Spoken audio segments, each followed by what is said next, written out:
Sr. Professor, eu não tenho, infelizmente, podido assistir a todas estas conversas. Devia dizer felizmente, não é? Sim, depende do ponto de vista. Há sempre... Tens visto livre dela. Sim. O Vasco Santana, no filme Salgueiro da Canção de Lisboa, pergunta-lhe o professor catedrático, a certa altura, de que lado é o fígado, e ele diz que é do lado direito, e perante os surpresas dos... Para quem entra, evidentemente. Há sempre dois pontos de vista. Não? O meu ponto de vista é da infelicidade, neste caso. O meu ponto de vista, neste caso, é da infelicidade. Mas tenho as que vi, aquelas a que assisti, notei que, observei que fala muitas vezes, fala frequentemente de poesia e de poetas, embora não tenha ficado com algumas dúvidas, o que é que quer dizer com isso? O que é para si isso de poetas e de poesia? O poeta, olha, eu tenho a mania, por causa do Porto, exatamente, da Faculdade de Letras do Porto, onde estudei filologia, eu tenho a mania de ir logo à origem da palavra. Como poeta vem de um verbo grego que significa fazer, no sentido de criar, eu digo poeta é todo aquele que cria. Num ou noutro ponto. Depois, é claro, a linguagem comum especializou isso num criador que é capaz de juntar, vamos dizer, música e palavra, com um certo sentido, e é que chamam de verso, e ao conjunto chamam de poesia, não é? Mas eu acho que é o mesmo tipo de criador, de imaginativo e de sabedor que aparece na física ou na matemática, ou, por exemplo, no campo da metafísica ou da mística, não é? E provavelmente também que todos nós nascemos com a igual possibilidade de criar, só que muitas vezes não acertamos no campo em que poderíamos triunfar, ou a vida nos põe em condições que não permitem de nenhuma maneira que a nossa poesia se exprima. E, portanto, talvez uma revolução a fazer no mundo seja a revolução salvadora dos poetas, não é? Isto é, dar condições materiais de vida para que cada criança que nasça possa continuar a ser poeta pela vida fora até ao fim. Aliás, a criança, nesse sentido, também é um poema, é uma criação, não é? É uma criação. É uma criação. Claro. A criança e criação têm perigosíssimas afinidades, não é? E que seria preciso nós conservarmos até ao fim da vida, não é? O ideal era que morrêssemos jovens, que morrêssemos crianças, não é? E não morremos crianças? Bom, alguns conseguem isso, não é assim? Ou porque são hábeis na acrobacia da vida, ou porque a vida, por grande favor, os poupou. Mas são raros aqueles que conseguem morrer crianças. Acha que são raros? Eu há tempos já percebi-me que a expressão adulto zero significa acabado, morto. Acabado. Eu costumo... E acha que há adultos, nesse sentido, parece-me que o homem nunca só se torna adulto quando morre, não é? Eu costumo brincar com a palavra adulto, não é? Com uma etimologia falsa, dizendo que o que acontece com as crianças é que quando chegam aí por 14, 15 anos, cortam-nas, fazem-nas parar e juntam-lhe outro bocado de um adulto, de onde vem o verbo adulterar. Quer dizer, toda a criança é adulterada porque se lhe colou um adulto. Vamos ver se um dia se veem livres disso e conseguem viver até ao fim com a capacidade de imaginação e criação que, em geral, todas as crianças têm, não é? Mas sabe que, às vezes, sim, enfim, isso é verdade. Embora às vezes também, já que estamos a conversar, que isto é uma conversa, isto é vadiagem, a mim parece-me às vezes que a criança não é... Essa ideia da criança assim como um ser tão puro e tão inocente, tão destinado exclusivamente à criação, às vezes não é verdadeiramente correto. Parece-me que há uma espécie, às vezes defende uma espécie de anti-Rousseau, quer dizer que o homem é, por natureza, pior do que parece, é mau por natureza e é a sociedade em muitos aspectos que o converte. Não é? É completamente impossível decidirmos do assunto, porque nenhum de nós nunca viu um homem natural. Sempre viu um homem metido... Sim, estou a falar da criança, estava a falar assim. E a criança, por genética, já está metida exatamente nessas condições, não é? De maneira que era preciso começar a purificar crianças desde muito atrás. Em laboratório. Nascesse completamente pura, não é? E o seu professor, considera-se um poeta? Eu, não. De vez em quando me saem uns versos. Mas eu não Mas naquele sentido, no sentido original, no sentido primário. Eu não me considero autor de coisa nenhuma por mim próprio. Não sei como é que funciona o cérebro. Se ele é capaz disso ou daquilo. Como é que cria ou não cria. Tanto posso pensar que o cérebro é alguma coisa que tem uma tarefa de criação e uma possibilidade de criação, como posso pensar que são ondas misteriosas que andam por fora, que de vez em quando batem na nossa cabeça e nos fazem dizer, tive agora uma ideia engraçada. A ideia pode ser que seja muito engraçada, mas talvez não seja nossa. De maneira que é possível que tenhamos que ser mais modestos para a vida fora nessa coisa e nos dizer, me aconteceram realmente alguns versos. Ou o matemático dizer, me aconteceu agora uma equação que vai voltar tudo. Com o Einstein aconteceu isso. desceu uma vez do almoço, para o almoço com a mulher, e disse, aconteceu-me agora, tenho uma ideia que é engraçada. Era a relatividade restrita. Né? Foi lá para cima, compôs aquilo, como fazem muitas vezes os poetas. Não é? Aparecem 2 ou 3 versos, depois então nessa galharia para conseguir. Eu acho que, sim, mas eu estava naquele sentido da criação, eu acho que, bem, enfim, mas de qualquer maneira é modéstia. É modéstia, porque, e acha que, por exemplo, que a poesia ou a criação só se cria com o cérebro? Só com, só com o cérebro, só com a razão, não é não, a gente não sabe nada dessa fisiologia, não sabemos nada. Do cérebro sabemos uma composição genética e uma composição era salvo erro. Era salvo erro Ezra Pound que falava que os poetas são as antenas da raça, quer dizer, ele atribuía aos poetas o estatuto de se aperceberem dos sinais do futuro que já estão presentes no presente, podem ser, que a percepção comum não se apercebe. Podem ser pessoas fortemente intuitivas, como acontece com outros seres que não estão fazendo aquilo que chamamos em geral verso a poesia e que dão para o futuro. E ora bem, nesse sentido, a mim parece-me que o seu professor antecipa bastante nestas conversas, tem antecipado na sua obra, antecipa bastante o futuro.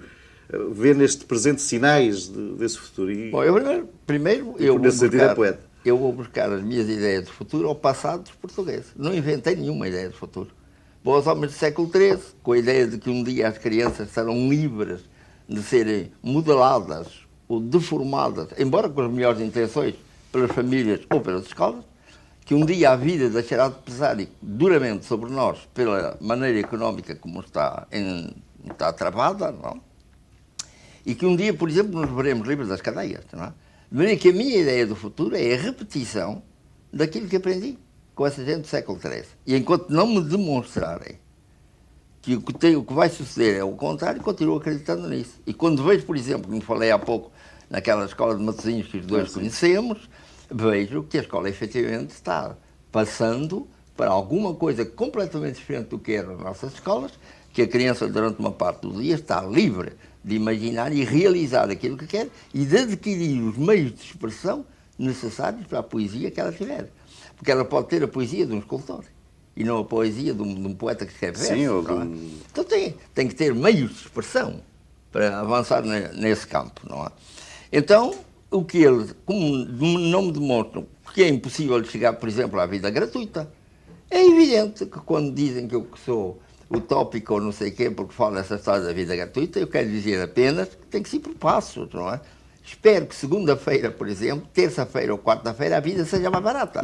E que os economistas tinham, sobretudo, a obrigação, não nos dar a calcular inflações e a taxa dos juros e essas coisas desse género, mas dizer de que maneira é que nós podemos avançar a gratuitidade da vida. Afinal, o seu professor é um homem prático. Diga. Afinal, o seu professor é um homem prático. Tento ser um homem prático. Não é independente da teoria. A prática só vale se é a teoria. E a teoria só vale se é a prática. E em relação a esse futuro, ao primeiro passo, esse passo mais próximo, o que é que lhe parece? Não digo em relação à vida gratuita, digamos a vida um bocadinho mais barata nos próximos tempos, o que é que pensa? Acha que ela poderá ser mais barata? Não nesse aspecto. O que é que pensa que há, digamos, o que é que pensa que será, por exemplo, o nosso futuro nos próximos tempos? Quer que lhe diga francamente? Queria. Eu acho que assim como tivemos uma Idade Média a de trás, porque os bárbaros invadiram o Império Romano, estamos agora numa outra Idade Média, resultante do Império Romano ter invadido os bárbaros. A começar pelas navegações portuguesas, não é? Levámos bastante Império Romano para bastante bárbaros, não é? Bom, então, isso vai criar situações extremamente difíceis, como está criando, não é? De vez em quando, situações das quais não se sabe como sair. Quando se diz que, por exemplo, na União Soviética, uma das dificuldades é que haverá gente que não quer que haja mais produtos nas lojas para poder pedir ao patrão licença de se ausentar do trabalho para ir para a bicha, e quando não existir a bicha, ele tem que trabalhar mesmo as 8 horas ou o que for marcado, não é? Quando existem não só as dificuldades materiais, mas ainda as dificuldades psicológicas deste género, a coisa vai ser extremamente difícil. Então, se quer que lhe diga, como penso que um dia se poderá sair disso, eu volto à tal Idade Média atrás, ver como é que se fez uma Europa a partir daquela confusão que foi a mistura de bárbaros com romanos. Não é? Bem, penso nos monges, penso, por exemplo, no São Bento. Não é na teologia do São Bento, ou na metafísica do São Bento que eu insisto, É na atitude que ele teve de dizer o futuro não é do lado do romano que apodreceu e o futuro não é do lado do bárbaro que ainda é bastante bruto e não entende aquilo que é preciso fazer. Então eu vou ter uma metafísica, ele, São Bento, vou ter uma metafísica que me aguente, vivo numa vida difícil e vou teimar nisso, em querer coisas novas, em tomar atitudes novas, não vou perguntar por nenhum emprego aos romanos, nem vou ser bárbaros. Capitão de bárbaros, não é? Vou tentar sustentar-me por mim, a ver se vejo qual é o futuro e depois teve um ou dois traços na regra extremamente importantes. Por exemplo, nenhum frade meu, nenhum monge meu, vai andar como outros cavalheiros por aí, vadiando pelo mundo. Ele era das conversas vadias também, esses dos girovagos. Não, ele tem que ser aqui deste mosteiro e dedicar-se a este mosteiro. O resto do mundo não importa para ele. Faça favor de trabalhar aqui. É este mosteiro. E a outra coisa extremamente interessante, de imaginação e de entendimento das coisas. Quando alguém bater à porta, vá abrir. E se for uma pessoa bastante miserável, faça-o entrar com todas as honras, pode ser Cristo disfarçado. Isto é a posição geral de achar que cada homem no mundo, por mais miserável que apareça, por mais desprezível que apareça, pode ser um Deus disfarçado. Se essa atitude do São Bento fosse geral para nós no mundo, veja só quanta diferença havia. Até que ele conseguiu, com os outros que o acompanharam, naturalmente, centenas, milhares deles, conseguiu abrir caminho. Então, é para nós o mesmo desafio, o que é que vamos fazer? Vamos também entrar na luta económica, procurarmos os dois fazer um bom holding, com muitas empresas, ter muito dinheiro para comprar isto e aquilo, e gente que é preciso também comprar juntamente quando se faz uma empresa. Nós os dois estamos falidos, professor. Não é? Quer dizer, o que devíamos, alguns de nós, procurar era não ser apanhado por essa coisa da luta económica, embora ela seja precisa para desenvolver o mundo, nem ser apanhado pela luta do prestígio, ter mais valor que os outros, ser sobranceiro aos outros, e, sobretudo, fugir do poder. Aí é a coisa em que tem que tomar mais cuidado, não é? Não ter nenhuma espécie de poder. Coisa extremamente difícil.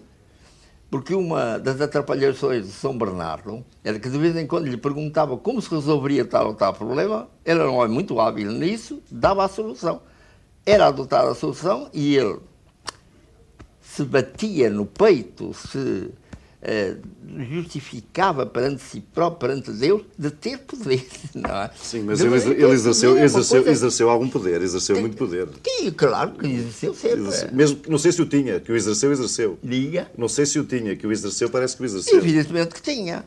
Pois jeito tinha, de ele ver a vida, pelas soluções. De vez em quando o poder lhe deu torto. Quando ele achou que os templários dele deviam dar presentes aos árabes, receber presentes aos árabes para estabelecer pessoas boas relações, estava a abrir caminho para que os desgraçados fossem banqueiros. Não? E assim que eles foram banqueiros, gente religiosa ou gente não religiosa, reis, etc., caíram em cima. O único que se portou bem foi o nosso Dom Dinis. Porque, indo ao contrário de muita tendência atual, ele nacionalizou os templários e arranjou dinheiro para o Infante Dom Henrique navegar. Foi o único hábil, não é? O único que com aquilo fez futuro. Os outros não. Estragaram tudo o que fizeram os templários. Mas de qualquer maneira, nesta Idade Média, isso. Não sei se não são todas as Idades Médias, mas enfim, nesta pelo menos, há alguns sinais, assim, parecem visíveis. Algumas pessoas preocupam-se muito, por exemplo, com uma certa reaparecimento, renascimento do individualismo e, digamos, a prevalência do indivíduo, uma crescente prevalência do indivíduo sobre o grupo, na alternativa, na questão da sociedade-grupo, prevalência do indivíduo, preocupam-se com alguns episódios disso, designadamente, por exemplo, o que distingue os indivíduos são as particularidades e a importância que aparecem, mesmo que episodicamente, algumas particularidades como a raça, problemas do antirracismo, problemas do racismo que acontecem agora, problemas da religião, problemas do integralismo islâmico. E isso se o professor não preocupa tudo isso? Tudo faz parte da Idade Média. Toda essa confusão com a afirmação de muita coisa que um dia pode nascer e ser útil e com a afirmação de muita coisa que, por estar desabando, bate o pé. Não é? Geralmente as coisas do racismo na Europa, por exemplo, ver franceses racistas, tá? É até cómico. Porque, coitados, deviam pelo menos entender que não tem muito menino, não nasce muito menino na França. E que aquilo não vai ficar vazio. Um dia são os africanos, ou são os orientais, ou são os latino-americanos, não gosto. Os americanos ibéricos. Se os franceses, não se pode dizer que os franceses sejam racistas, já é capaz de haver franceses racistas como há vão latino-americanos e americanos. Claro. Mas aqueles que vão aparecer lá na Europa. É que o mundo se vai misturar. É a importância dos portugueses terem criado o Brasil. Eles deram ali o sinal do mundo no futuro. Há de haver gente de todas as etnias, em todos os continentes e todos os lugares do mundo. Os portugueses, o que e são? Quem inventou os isso? Portugueses. Quem inventou os portugueses? Não foram eles que se inventaram a si próprios? O que são os portugueses? Não são... Se misturaram também. Quanta gente misturada aqui, não é? Mas há de qualquer maneira muita gente preocupada com isso. E de qualquer maneira a saída da Idade Média, se vamos fazer paralelismos, enfim, parece que a história não se repete, diz-se que não se repete. Mas a saída da Idade Média foi pela porta da razão. Pela porta da razão. Pela porta da experiência, claro, não é? Pela porta da experiência. Foram os analfabetos portugueses com a experiência que tinham da vida, porque felizmente não tinham escolas que os deseducassem, viviam na vida e a vida os educava. Quando foram para o mar, eles começaram a ver coisas que eram o contrário do que dizia Aristóteles. E, portanto, vieram imediatamente com a ideia de que para afirmar alguma coisa era preciso ter a experiência dela. E toda a ciência moderna entrou por esse caminho. Ao mesmo tempo que verificou que a única maneira de arquivar dados científicos era pô-la em matemática. Não? Então, a entrada da matemática, a entrada do pensamento coerente dos gregos, não? A experiência trazida pelos marinheiros obrigatória, fez que tudo mudasse. Estamos hoje em alguma coisa que deve muito realmente à navegação portuguesa nesse sentido, não é? Sim, às vezes pode ser duvidoso que seja, digamos, que o avanço da ciência seja resultado da experiência e que não seja o inverso. Sei lá, não seja o facto de uma pura criação do espírito ou de uma pura invenção. Mas é que é evidente. Primeiro o Galileu criou os conhecimentos que lhe conduziram ao telescópio. Depois é que experimentou, é que verificou. Não é? Muitas vezes mas não foi da experiência, não foi a partir da experiência. Muitas vezes se inventa a sopa antes de inventar a colher. Pois, é isso. Ora bem, mas o problema é esse. O problema é que uma coisa... Bom, mas de qualquer maneira, há quem... o problema é o seguinte, é que esta chamada crise no presente, esta crise das ideologias, das explicações racionais, dos modelos racionais de explicação do mundo, das ideologias... cultura que desaba, com muita poeira. Estará a gerar-se outra, uma nova explicação racional, ou gera talvez estes monstros, quer dizer, o sono da razão, de facto... Os monstros gerados pelo sono da razão serão piores do que os monstros gerados pela vigília da razão? Temos sempre que usar a razão. Em muita coisa da vida, é a razão que efetivamente funciona. E o coração? Mas quando chegarmos ao fundamental, eu quero ver como é que se usa a razão. Não se usa coisa nenhuma. Porque o fundamental vai ser um dia alguma coisa de perfeitamente indefinível. Porque tem que ter tudo. Porque se o fundamental do mundo apenas tiver o que nós achamos bom, o que nós achamos racional, o que nós achamos científico, etc., ela é a metade do mundo.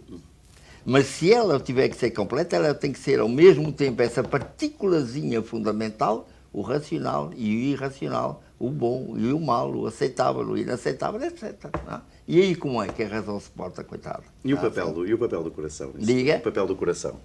O papel do coração é de empurrar o sangue, é o que nós sabemos... Eu estava a falar... o que sabemos da fisiologiazinha, não é? É ter as contrações necessárias, as coronárias funcionam bem e toda essa história, não é? Para que o sangue circula... E o sentimento? Pronto. O coração por exemplo, sentimento. Estava a falar de por exemplo, alguns gregos julgavam que grande parte dessas coisas vinha do fígado e não do coração, por exemplo, não é? Essas coisas, atitudes na vida e tal, que provavelmente a esses maus fígados, maus fígados e maus fígados, não é? Não sabemos onde é que essas coisas vão, não é? Mas nem sabemos se o coração, por exemplo, nos envolve. Pode ser que haja um sentimento geral no mundo, não é? Um amor geral no mundo, uma afeição geral no mundo, que seja uma atmosfera à nossa volta.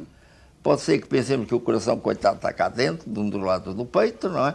Quando ele está em torno de nós, inteiramente nos guardando, não é? Essa harmonia, digamos. Essa harmonia geral, não é verdade? Mas é cómodo dizer que é o coração, claro, porque serve para um determinado número. Sim, o coração aqui é uma metáfora da... Mas hoje que toda essa coisa de fisiologia está tão atrapalhada, nunca se sabe se o sujeito se o sujeito está mal disposto porque lhe dói o estômago, ou se o estômago ou se é ele que dói ao está estômago, mal ou se é ele que dói ao etc. estômago, não é? É claro, não é? É Dói ao ele que estômago. dói ao estômago, não é? O seu professor acredita, tem uma fé, parece-me às vezes do que eu sei de si, das conversas que tenho assistido, que tem uma fé, desculpe dizer-lhe, a meu ver, um pouco excessiva na ciência. Talvez sim. Bem, pode ter uma convicção de que tal coisa vai nesse caminho. Quer dizer, quando eu olho o mundo, apesar de todas as dificuldades, não estou cego perante elas. Sei que a coisa é extremamente difícil de navegar no tempo em que estamos. E olha, eu digo sempre a todos os meninos, meu querido amigo, aprenda, e bem aprendido, a não enjoar a bordo, não é? Porque a navegação vai ser extremamente complicada, não é? Bom, portanto, eu vejo isso e não estou afastado como sonhador de que isso existe. Existe. Mas o que estou convencido é que se pode chegar ao porto que se imaginou, que se pode ir lá. É uma questão de vontade, é uma questão de técnica, é uma questão de sorte, ou daquilo que chamamos de sorte no mundo, tudo isso. E como vejo que quando se compara com o passado, nós temos numa série de campos avançado bastante, nunca se sabe, com certeza, se podemos avançar mais ou não. Eu estou convencido, sim, que se pode avançar mais.